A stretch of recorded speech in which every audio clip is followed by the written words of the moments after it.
సమగ్ర శిక్ష ఉద్యోగుల సమస్యల సాధన కోసం చేపట్టిన దీక్షలు 12వ రోజుకు చేరాయి.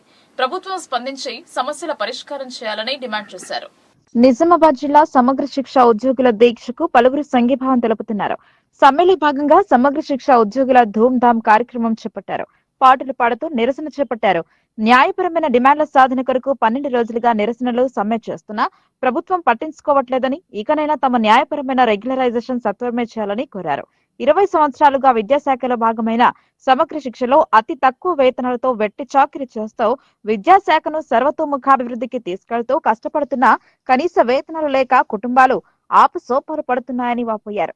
సర్వశిక్ష అభియాన్ ప్రధాన ఉపాధ్యాయులు శ్రీదీప్, సాగర్, సమగ్ర శిక్ష ఉద్యోగుల సంఘం జిల్లా వర్కింగ్ ప్రెసిడెంట్ విజయ్, మహిళా అధ్యక్షురాలు గంగామణి, నాయకులు ప్రకాష్, అఫ్సర్, రవికిరణ్, జాన్, సత్యపాల్, గంగాధర్, ప్రభు, రమేష్, రాణి, సుప్రజ, పద్మ తదితరులు పాల్గొన్నారు. గత 8 రోజుల నుంచి తెలంగాణ రాష్ట్రంలో ఉన్నటువంటి 33 జిల్లాల లోపల సమగ్ర శిక్ష ఉద్యోగులకు సంబంధించినటువంటి నిరవధిక సమ్మె అనేది జరుగుతూ ఉంది. మరి ఎందుకు జరుగుతున్నది అన్నప్పుడు రైట్ టు ఎడ్యుకేషన్ యాక్ట్ 2009 ద్వారా 2011-12 నుంచి అంటే గత 15-16 సంవత్సరాల నుంచి విద్యా వ్యవస్థలో, విద్యా శాఖలో సమగ్ర శిక్ష ఉద్యోగులకు సంబంధించినటువంటి కంట్రిబ్యూషన్, వారి యొక్క కృషి అనేది ఉన్నది. మరి వారి యొక్క రిక్రూట్మెంట్ యొక్క నేపథ్యం ఈ దీక్షకు నాంది పలికింది. ఆ రిక్రూట్మెంట్ ప్రాసెస్ ఏదైతే మనం జనరల్గా ప్రభుత్వం డైరెక్ట్ రిక్రూట్మెంట్ ద్వారా ఏ విధంగానైతే ఒక ఉద్యోగిని నియామకం చేయడం జరుగుతుందో అదే విధంగా ఈ సమగ్ర శిక్ష ఉద్యోగులకు సంబంధించినటువంటి నియామకం అనేది జరిగింది.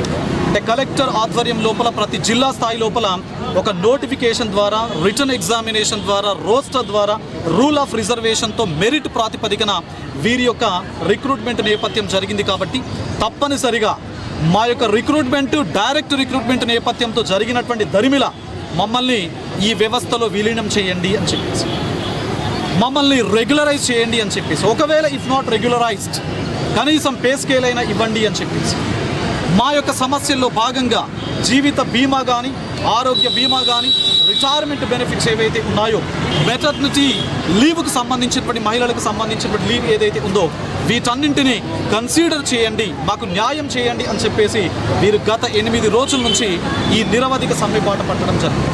మరి దానిలో భాగంగానే ఈ నార్త్ తెలంగాణ బెల్ట్లో ఉన్నటువంటి ప్రతి జిల్లాకు సంబంధించినటువంటి ఈ దీక్ష చేస్తున్నటువంటి ప్రతి సమగ్ర శిక్ష ఉద్యోగి యొక్క గుండెను టచ్ చేయాలి అనేటువంటి ఒక బృహత్తరమైనటువంటి లక్ష్యంతో, ఒక సదుద్దేశంతో ఈరోజు నిజామాబాద్ దీక్షా స్థలానికి నేను రావడం జరిగింది. నా వైపు నుంచి సంపూర్ణమైనటువంటి మద్దతును, సంపూర్ణమైనటువంటి సంఘీభావాన్ని ఇక్కడ కూర్చున్నటువంటి ప్రతి ఉద్యోగికి నేను తెలుపుతా ఉన్నాను. మరి వీరి యొక్క డిమాండ్స్ ఏవైతే ఉన్నాయో వాటిని ప్రభుత్వం తప్పనిసరిగా కన్సిడర్ చేయాలి అని చెప్పేసి, ఎందుకంటే ప్రభుత్వం ప్రస్తుతం